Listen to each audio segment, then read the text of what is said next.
Hari ini saya akan mencoba menjelaskan bagaimana caranya kita mendesain suatu metode perbaikan tanah dengan menggunakan timbunan. Jadi kita langsung saja pada slide. Saya akan menunjukkan slide-nya, yaitu ada di sini. Oke. Saya lanjutkan.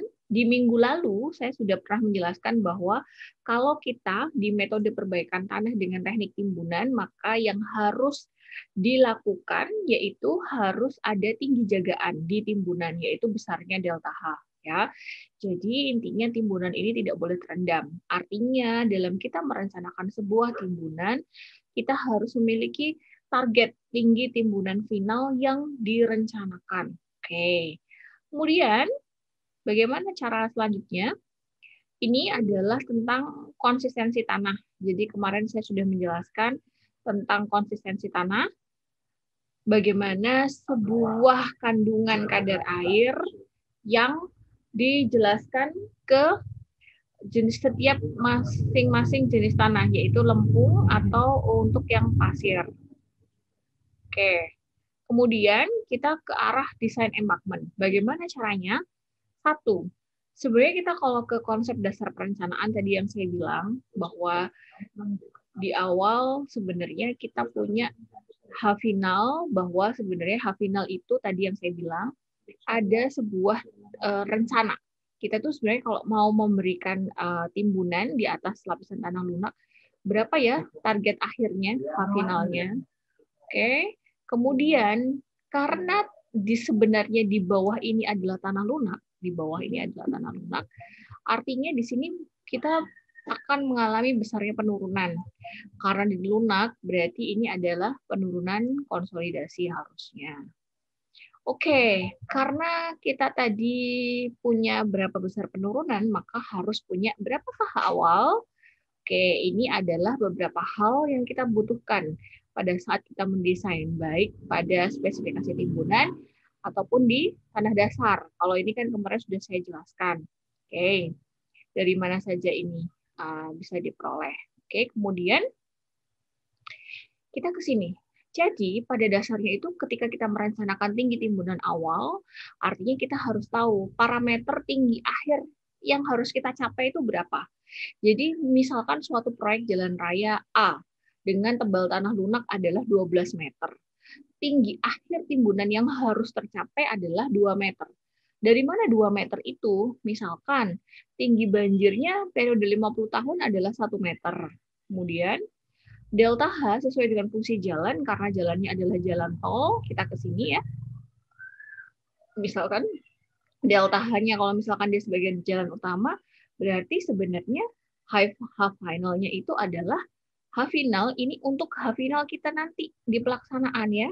Jangan bingung nanti. H finalnya berapa? Berarti 1 ditambah dengan delta H berarti sama dengan 2 meter. Itu untuk H final. Bagaimana caranya kita menghitung H awal timbunan? Sekarang saya sudah menjelaskan di sini. Jangan lupa dalam suatu lapisan tanah, hasil penyelidikan tanah begitu, tebal lapisan tanah yang diperhitungkan adalah dari very soft sampai medium stiff. Berarti yang harus kita lihat adalah nilai konsistensi NSPT dan jenis tanahnya. Dan dilihat korelasinya tadi, kalau menggunakan bowls, artinya berarti kita menggunakan berapa ini? Kalau di bowls berarti kita ke sini, saya jelaskan lagi. Kalau di bowls itu untuk konsistensi tanah kohesif atau tanah lunak, medium stiff-nya adalah 15. Sedangkan menurut Mokhtar, nilai NSPT untuk medium adalah 10. Kita lihat data tanahnya. Oke. Jadi data tanahnya kalau medium stiff, di sini sebenarnya kurang jelas ya. Ini 7 sebenarnya, ini 22. Berarti kalau ke 10 berarti tarik saja begini. 10 ya harusnya di kedalaman 28 meter. Jadi sebenarnya untuk data tanah di sini, jadi nanti metode perbaikan tanah yang harus kita lakukan adalah sedalam 28 meter pada ketiga lapisan tanah ini. Ada lapisan clay, sand, dan clay lagi. Penurunannya untuk yang clay adalah penurunan konsolidasi, sand-nya adalah penurunan immediate, kemudian yang clay-nya tetap menjadi penurunan konsolidasi. Sehingga totalnya menjadi penjumlahan antara lapisan pertama, lapisan kedua, dan lapisan ketiga. Oke, khusus pada tanah clay, penurunannya adalah dengan cara kemarin sudah saya tentukan bahwa kita harus menentukan sembarang harga nilai Ki yang konstan minimal sebanyak 5. Kenapa kok harus 5? Karena sebenarnya saya juga melihat dari referensi ketika saya kuliah, 5 itu sebagai parameter dasar saja, sebagai kita nanti untuk plot grafik, dan grafiknya itu outputnya bisa dipakai untuk bagaimana kita ke depan dalam suatu desain gitu. Nanti saya tunjukkan bagaimana bentuk grafiknya. Ini adalah stepnya. Langkah pertama contohnya, di sini saya memiliki kasus A dan kasus B. Nanti ke depan bisa dibaca ya. Mungkin ada yang minta materi boleh. Jadi untuk yang kasus A dan kasus B, di sini kita sama-sama kata kuncinya dua-duanya kalau menurut saya harus mengilustrasikan bentuknya seperti apa. Pertama, yang harus diingat pada saat kita membuat gambar ilustrasi, jangan dipikirkan tentang hal final yang akan kita capai. Kita menggambar saja seolah-olah kita memiliki suatu timbunan di atas tanah lunak. Ini ada kasus A dan kasus B. Di kasus A ini nilai tanah lunak, kedalaman tanah lunaknya lebih dangkal dibandingkan dengan yang tanah yang kasus B. Nah, seperti yang saya bilang, selain kita merencanakan nilai Q-nya, ya, nilai Q-nya kita rencanakan, maka nilai B yang di atas sebagai lebar jalan itu juga harus diketahui karena tergantung dari fungsi jalannya. Oke, jangan lupa untuk merencanakan nilai B-nya. Kemudian lanjutnya adalah ini yang dilihat dari kasus A dan kasus B.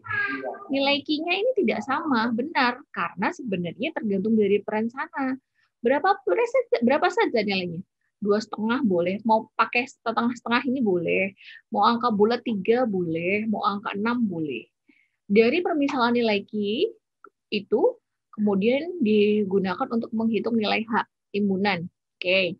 Dari H timbunan ya asalnya dari mana? Dari nilai Q dibagi dengan gamma timbunan. Kemudian mencari nilai A seperti yang kemarin saya jelaskan. Dari nilai A jangan lupa kita memiliki nilai Z. Z-nya itu apa?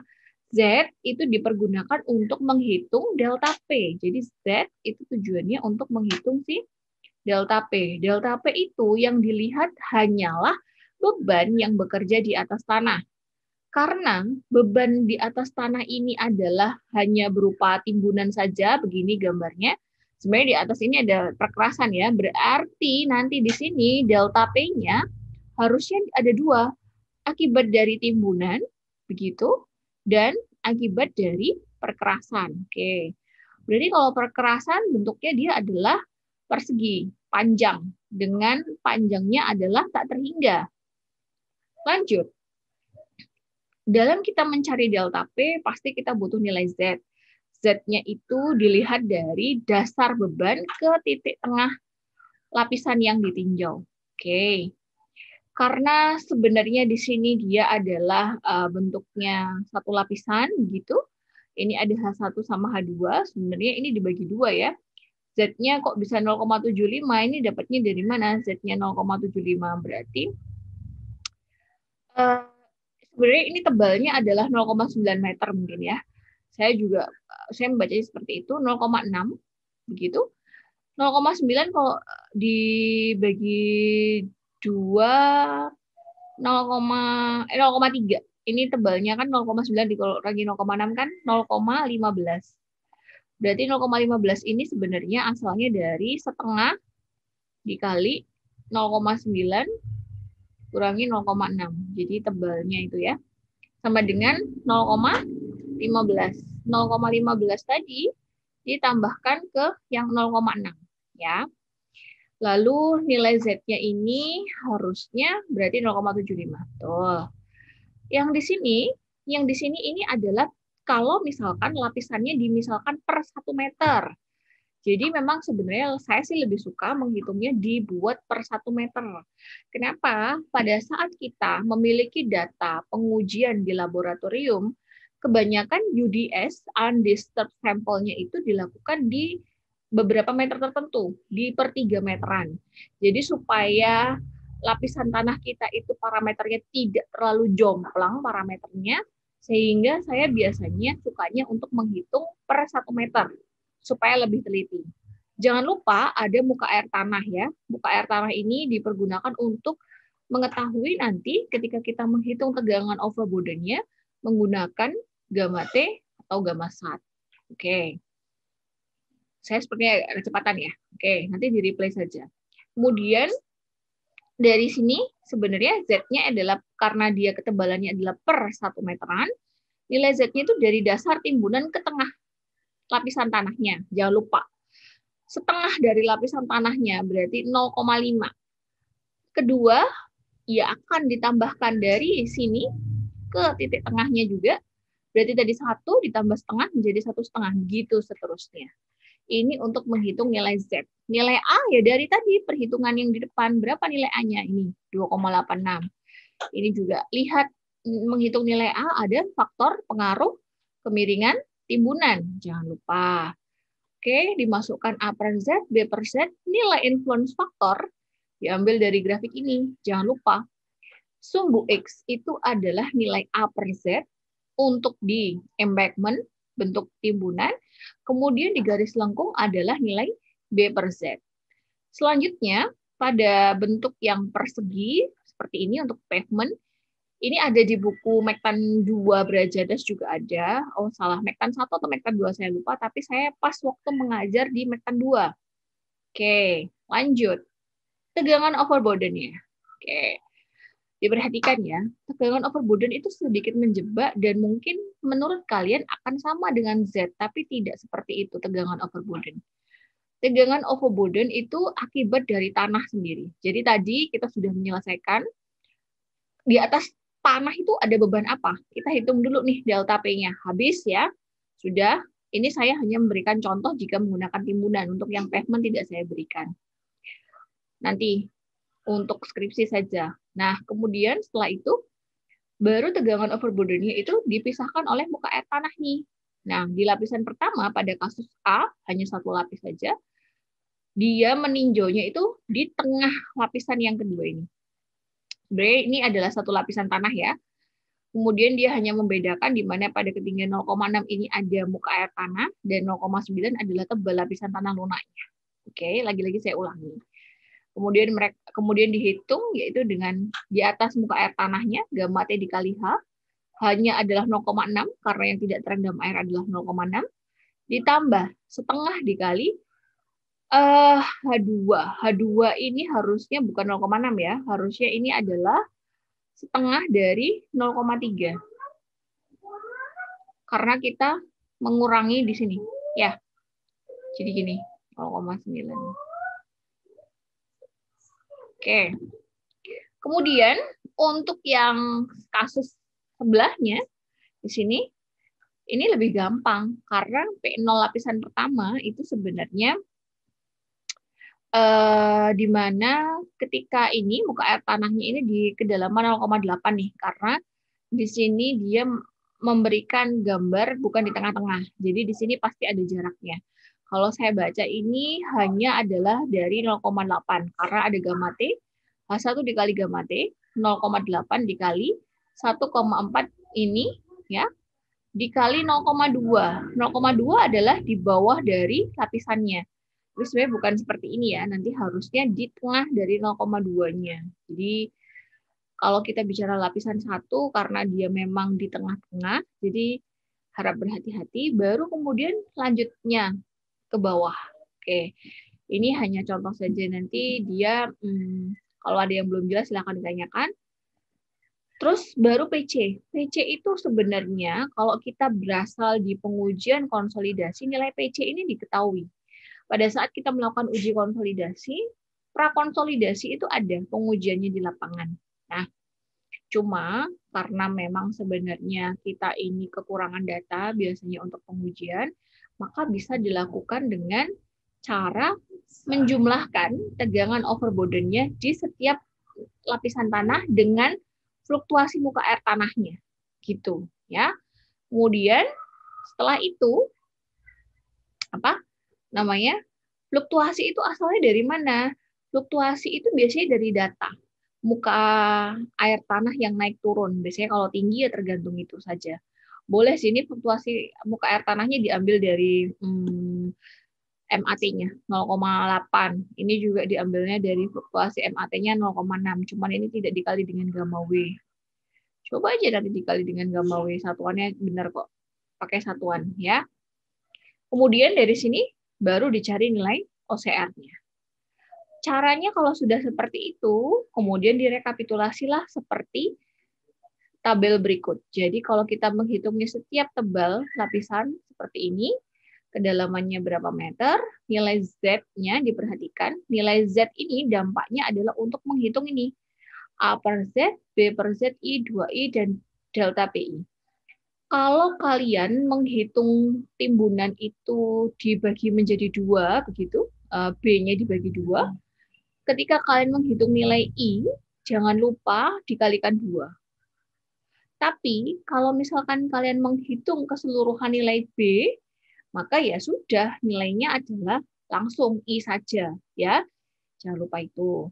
Kemudian ketika sudah direkap seperti ini, baru kemudian dimasukkan ke dalam rumus, dicari nilai OCR-nya. Oke, di sini rata-rata bentuknya adalah overly consolidated. Maka rumus SC yang digunakan adalah rumus SC ini. Ini ya, rumus SC-nya. Kemudian dari setiap SC tiap lapisan itu akan dikumulatif sampai di akhir. Misalkan ini saya tebal lapisan tanah lunaknya adalah 15 meter, maka dengan satu nilai Q yang satu yang saya punya, misalkan taruhlah Q-nya 3 ton gitu. 3 ton per meter kuadrat, maka dengan 15 meter tanah lunak, besar penurunan yang terjadi adalah 1,5049 meter. Ini satuannya dalam bentuk meter ya. Ini baru satu step. Jadi kalian harus melakukan langkah yang sama pada nilai beban Q yang berbeda. Coba kalau diingat-ingat, berarti yang dampaknya berubah adalah pada besarnya delta P saja. Jadi tetap akan membuat tabel seperti ini. Yang kalian rubah nanti adalah di beban timbunannya.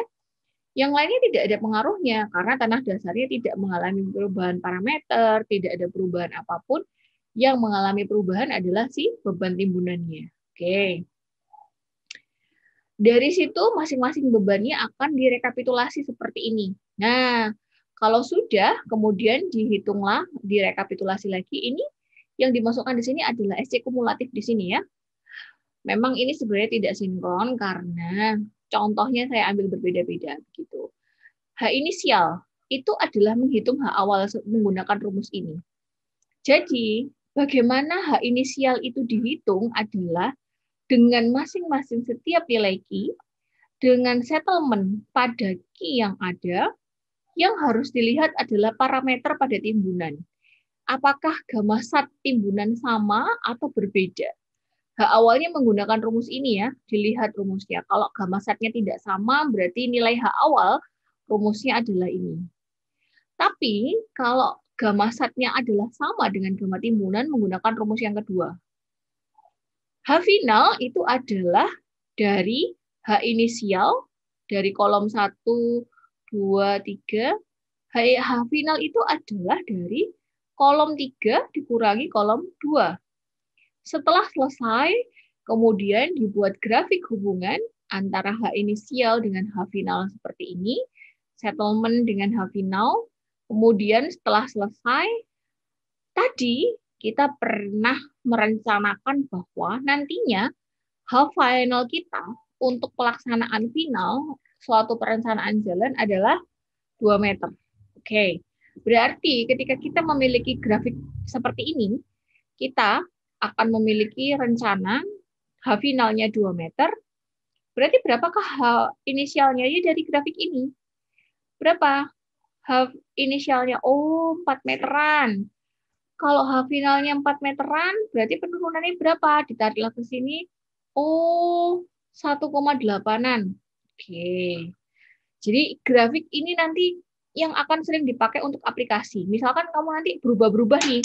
Misalkan, ternyata H finalnya nggak jadi nih 2 meter, tapi ganti menjadi 2,5. Apakah kita melakukan perhitungan lagi? Tidak. Ya dari grafik ini saja yang dipakai. Langsung 2,5 salah, 2,5 diplot, kemudian baru ditariklah garis ke sini.